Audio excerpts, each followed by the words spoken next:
Bonjour, aujourd'hui on va corriger ensemble une épreuve, un examen déjà donné à l'Académie de Fès-Meknès en 2018. Alors cet examen a choisi comme extrait, comme texte de départ, un extrait de La boîte à merveilles de Ahmed Sfraoui. Alors, avant de commencer à répondre aux questions, je vous donne une idée sur ce roman. D'abord, son contexte historique. C'est un roman qui raconte l'époque de la colonisation française au Maroc, c'est-à-dire pendant les années 20. Et Ahmed Sfraoui, comme tout le monde sait, c'est un écrivain marocain, mais il écrit en français. C'est pour cela qu'on dit que ce genre d'écrit, c'est la littérature, appartient à la littérature maghrébine d'expression française. Ce sont des Maghrébins, des Marocains, des Algériens, des Tunisiens qui ont choisi d'écrire en français pour montrer comment est le Maghreb vu de l'intérieur en langue française par ces Maghrébins. Et c'est pour cela qu'on dit que cette littérature maghrébine d'expression française était, et surtout pour la première génération, était ethnographique, c'est-à-dire que les auteurs, les pionniers de cette littérature, ils cherchaient à montrer à la manière d'une carte postale aux lecteurs francophones la vie de tous les jours des Maghrébins. Et c'est ce que Ahmed Sfraoui a fait dans La boîte à merveilles. Alors, pour le genre littéraire, La boîte à merveilles, c'est un roman. Ça, c'est le genre littéraire. Mais le genre romanesque, c'est-à-dire de ce roman, c'est un roman autobiographique. Autobiographique. Pourquoi ? Parce que l'auteur, il raconte des souvenirs d'enfance. Il écrit en français les souvenirs relatés par, bien sûr, le narrateur qui est en même temps le personnage principal, qui est le jeu. Et le jeu, c'est le personnage Sidi Mohamed, l'enfant de 6 ans, le petit enfant de 6 ans, qui fait des petits récits courts et autonomes. Et ces récits sont divisés en 12 chapitres qui n'ont pas la même longueur. Et comme j'ai dit, il raconte des petits récits, des petits souvenirs, mais au 8e chapitre, alors il y a quelque chose qui brise cette monotonie, bien ces récits, bien ces petits souvenirs, c'est la faillite du père, et c'est là ce qu'on appelle le nœud du roman, bien du récit. Voilà une petite idée sur ce roman. Alors, pour Ahmed Sfraoui, c'est un écrivain marocain, né à Fès en 1915. Il a fait des études à l'école coranique.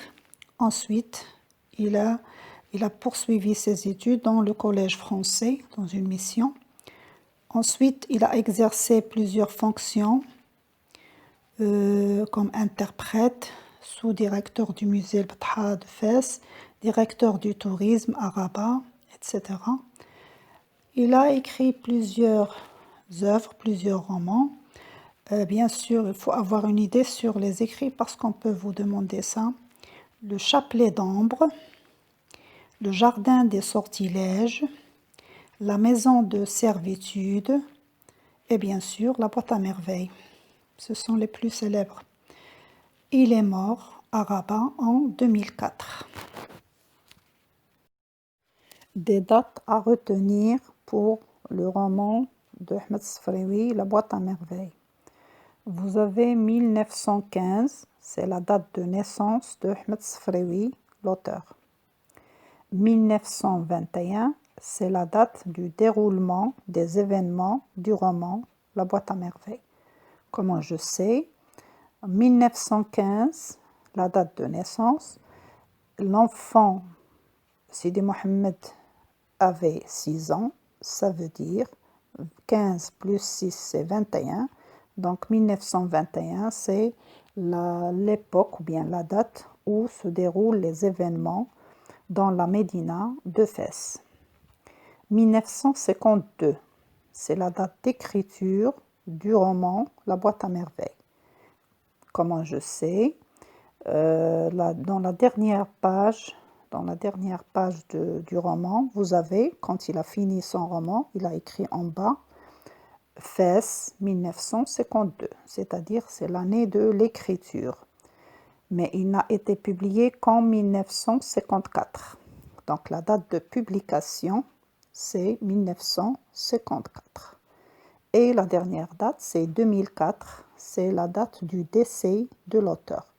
Ahmed Sfraoui est mort à Rabat en 2004. Première question. Il y a 4 erreurs d'information dans ce texte de présentation. Corrigez-les, puis recopiez le texte. Je lis le texte de présentation. La boîte à merveilles est un roman à thèse, publié au XIXe siècle. Le narrateur y raconte la solitude d'un enfant âgé de 7 ans vivant aux environs de Fès. Alors je relève les erreurs. La boîte à merveilles est un roman à thèse. Non, ce n'est pas un roman à thèse, c'est un roman autobiographique. Donc je supprime à thèse, j'écris autobiographique. Publié au XIXe siècle. Non, il n'est pas publié au XIXe, il est publié au XXe siècle. Il est publié en 1954, c'est-à-dire le XXe siècle. Donc je supprime 19 et j'écris 20. Regardez comment c'est écrit le siècle. Il est écrit en chiffres romains. Donc la même chose, j'écris 20 en chiffres romains. X, X, majuscule. Le narrateur y raconte la solitude d'un enfant âgé de 7 ans. Non, c'est faux. Sidi Mohamed était âgé de 6 ans. Donc la solitude d'un enfant âgé de 6 ans. Vivant aux environs de Fès. Non, Sidi Mohamed vivait à Fès et non pas aux environs. Donc à Fès. Vivant à Fès. Question 2. Répondez aux questions suivantes pour situer cet extrait dans l'œuvre. La situation d'un passage par rapport à l'œuvre, c'est parler de l'événement du passage en rappelant l'événement qui est avant. Alors ici, on vous propose de situer le passage, mais on vous aide avec des questions auxquelles vous allez répondre. A. L'enfant a repris goût à l'école grâce, et vous avez le choix, au changement de décor du MSID, à la venue d'un nouveau frais, à l'achat de nouveaux vêtements.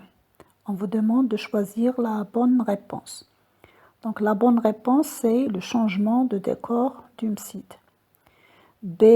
Avant, pourquoi avait-il peur d'aller à l'école coranique?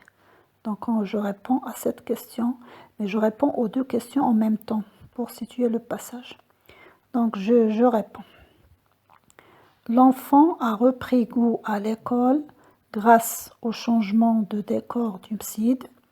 Avant, il avait peur d'aller à l'école coranique parce qu'il avait peur du frais qui était sévère avec eux, avec les enfants qui n'apprenaient pas les versets coraniques. Donc je réponds de cette façon. Question 3. Le narrateur apprenait ses leçons pour faire plaisir à son maître. A. D'après votre lecture de l'extrait, cette affirmation est-elle vraie ou fausse? B. Relevez dans le texte une expression pour justifier votre réponse. Donc je réponds. J'écris d'abord la phrase. Le narrateur apprenait ses leçons pour faire plaisir à son maître. Je reviens à la ligne. Cette affirmation est fausse et l'expression qui justifie ma réponse est, je mets 2 points et je mets les guillemets parce que ce ne sont pas mes paroles, c'est un extrait du texte. J'apprenais chaque jour ma leçon parce qu'il me semblait que mes parents m'aimaient davantage et surtout, j'évitais ainsi la rencontre avec la lancinante baguette de cognacile. Jusqu'ici. C'est la première phrase du 3e paragraphe. Donc, il ne faisait pas plaisir à son maître, mais il faisait plaisir à ses parents. Mais il avait peur que son maître le frappe avec la baguette de cognacien. Question 4. Quel sentiment le père éprouvait-il en racontant à son épouse sa rencontre avec le maître d'Humcide? Et vous avez aussi B. La figure de style employée pour mettre en valeur le sentiment du père est-elle une hyperbole, une antithèse ou une anaphore? Alors, je cherche dans le texte le sentiment éprouvé par le père. Un vendredi, mon père, gonflé d'orgueil, raconta à ma mère la conversation qu'il avait eue la veille avec mon maître, rencontré dans la rue. Donc, vous avez gonflé d'orgueil. Donc, le sentiment, je réponds, petit a. Le sentiment que le père éprouvait en racontant à son épouse sa rencontre avec le maître d'Humcide et l'orgueil ou bien la fierté. Vous pouvez répondre par fierté. Il était fier de son fils, jusqu'au point de l'orgueil. Donc, si vous voulez garder le mot du texte, c'est juste l'orgueil. Si vous voulez dire la fierté, c'est aussi juste. B. La figure de style employée pour mettre en valeur ce sentiment et, bien sûr, c'est l'hyperbole parce que vous avez gonflé d'orgueil. Il est gonflé d'orgueil, donc il exagère en décrivant ce sentiment. C'est une hyperbole. Ce n'est pas une antithèse, vous n'avez pas de mot contraire dans la même phrase. Vous n'avez pas une anaphore, on ne répète pas le même mot en tête de chaque phrase. Donc, c'est une hyperbole. Question 5. Le frère avait assuré au père que si son fils continuait à travailler avec autant de cœur et d'enthousiasme, il deviendrait un jour un savant. La question: refaites cette phrase au discours direct en commençant par « le frère avait assuré au père ». Donc vous avez 2 points, j'ouvre les guillemets. Ici, le frère s'adresse directement au père, il parle avec lui. Alors, si ton fils continue à travailler avec autant de cœur et d'enthousiasme, il deviendra un jour un savant. Et je ferme les guillemets. Donc j'explique. Ici, vous avez le changement de personne. Si son fils, c'est la 3e personne du singulier, lorsque je rapporte les paroles du frère qui les a adressées au père. Mais ici, c'est le frère qui s'adresse directement au père. Donc, il va lui dire « ton fils ». Alors, ton fils, il y a une certaine familiarité entre le frère et le père. Sinon, vous utilisez le vous de politesse et vous dites « si votre fils ». Donc, ton fils, si le frère et le père sont familier, c'est-à-dire ils peuvent se tutoyer. Sinon, vous utilisez le vous de politesse votre fils. Mais c'est toujours la troisième personne du singulier. Alors pour les temps, alors dans le discours indirect, vous avez si son fils continuait, c'est l'imparfait. Et bien sûr, quand on s'adresse directement à une personne, on utilise le présent. Donc l'imparfait devient présent. Et il deviendrait, c'est le conditionnel présent. Là, c'est le futur. Il devient futur simple. Donc ce sont les changements. Je change l'adjectif possessif son à ton ou bien à votre. Je change les temps. Continuer, l'imparfait devient présent et le conditionnel présent change au futur simple. Et bien sûr, je ferme les guillemets. Question 6. A. Quelle image le mot savon évoquait-il pour le narrateur? B. Cette image est-elle présentée de manière valorisante ou dévalorisante? Je réponds à la question A. Le mot savon évoquait pour le narrateur l'image d'un homme obèse, barbu, avec des vêtements amples et blancs et un turban monumental, c'est-à-dire un grand turban sur la tête. Voilà. B. Cette image est présentée de manière dévalorisante. Il n'aimait pas ça. Il n'aimait pas l'image qu'il avait du mot savon. Question 7. À quelle activité le petit enfant se plaisait-il l'après-midi? B. Relever un trait physique et un trait moral de l'homme qu'il voulait devenir plus tard. Je réponds à la question A. Le petit enfant se plaisait à pratiquer l'activité du rêve.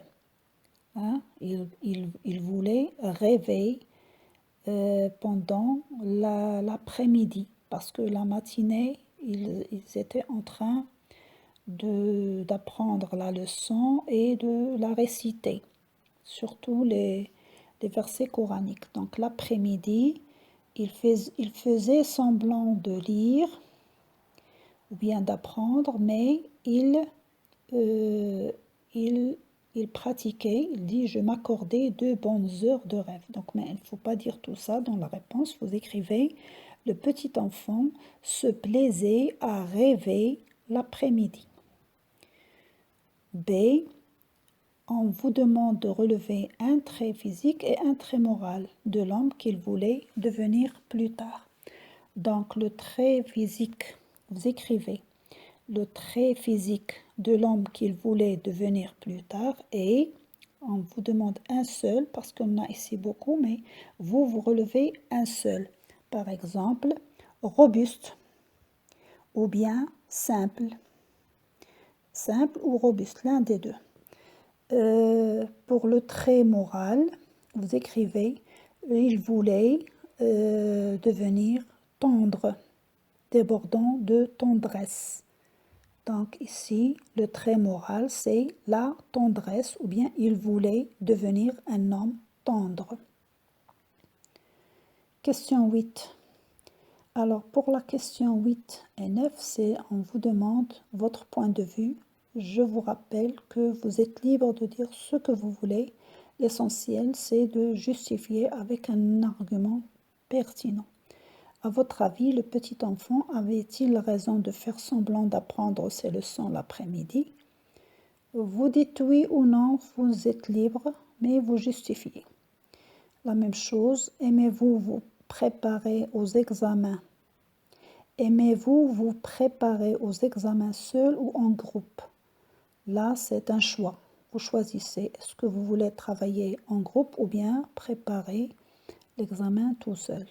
Et bien sûr, à chaque réponse, il faut donner une réponse, un argument personnel qui vous convient. Pour la production écrite, vous avez une consigne.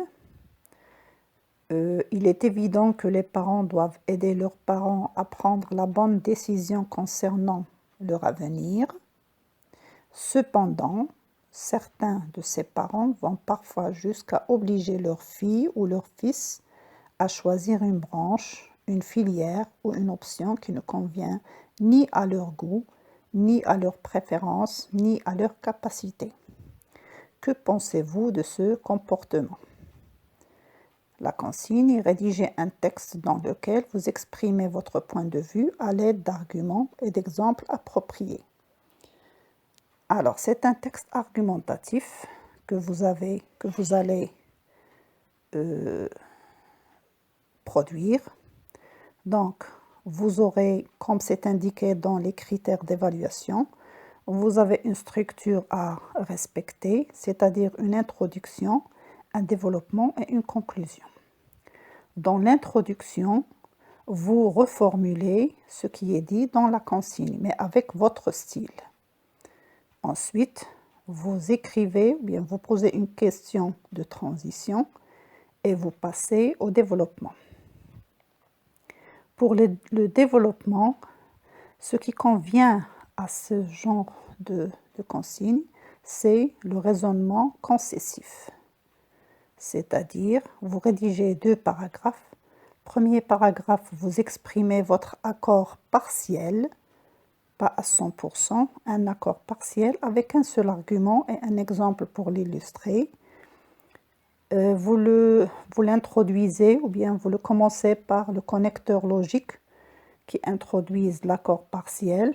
Par exemple, nul ne peut nier, certes, il est évident que, il est vrai que, etc.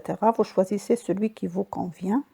Vous exprimez votre accord partiel, vous donnez un argument et vous l'illustrez par un exemple. Ensuite, vous passez au deuxième paragraphe. Dans ce paragraphe, vous réfutez l'idée, c'est-à-dire vous dites que vous n'êtes pas d'accord.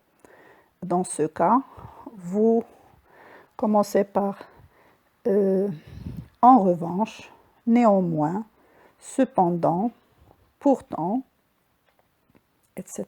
Vous choisissez le connecteur qui vous convient et vous donnez maximum trois arguments avec bien sûr des illustrations, des exemples. Et n'oubliez pas les liens logiques qui relient ces parties ou bien ces arguments et comment vous illustrer. Je vous renvoie à la vidéo des liens logiques, des connecteurs logiques. Et pour conclure, la conclusion, vous l'introduisez par « en guise de conclusion ». Pour conclure, bref, finalement, et vous donnez, c'est là où vous allez donner votre point de vue d'une façon explicite. Voilà, c'est la structure du texte argumentatif. J'insiste sur la correction de la langue et de la présentation, bien sûr. Tout est noté. Je vous renvoie aux critères d'évaluation que vous avez sur la copie. Voilà, c'est comme ça qu'on finit notre épreuve de 2018. Bon courage.